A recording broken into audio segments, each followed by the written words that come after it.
This year's Formula One refuelling regulations have changed the way teams go racing. Every extra kilogram of fuel slows the car down, so fuel efficiency is now one of the biggest goals.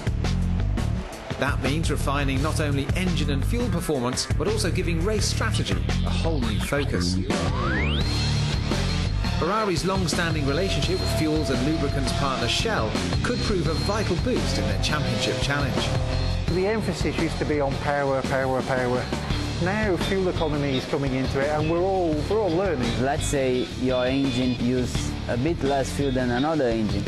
Maybe you can do the whole race with 10 or 15 kilos less fuel than another car, which is lap time. Bad weather affected the outcome of some of the early races, but it's in normal dry conditions that the way teams manage their fuel consumption comes more into play. So we have some mix on the engine. All of the drivers on their steering wheel will have a button which enables them to make the engine run more lean or more rich.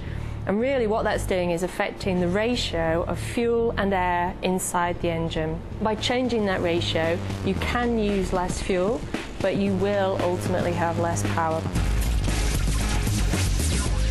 Fuel formulation is one way of changing the amount of fuel a car uses in a race, but Shell has also been working with Ferrari's drivers to develop other solutions. We've been practicing some lift-off before the corners, braking a little bit earlier, can make 2/10 slower the time lap, but around 2 or 3% fuel saving.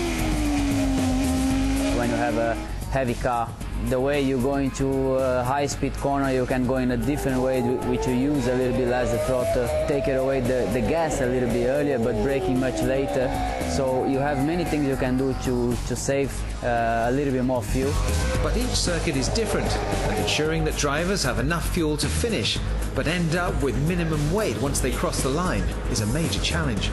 Monaco itself is a very, very high downforce circuit. That means basically that you use more fuel.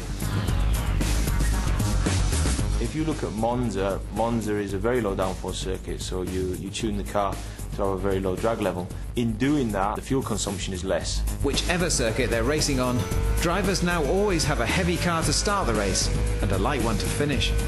Ultimately, there is still but one aim: to drive at the limit, wherever that limit may be. You're talking about completely two different cars to drive, but you are in the limit in both directions. You know, you need to be in the limit, otherwise you're losing time. The next race on the calendar is the Spanish Grand Prix in Barcelona. This is a really challenging race on the cars. There's a lot of high-speed corners and it's a very abrasive track on the tyres. But Ferrari have had 7 victories there already, so we're really looking forward to a good result again.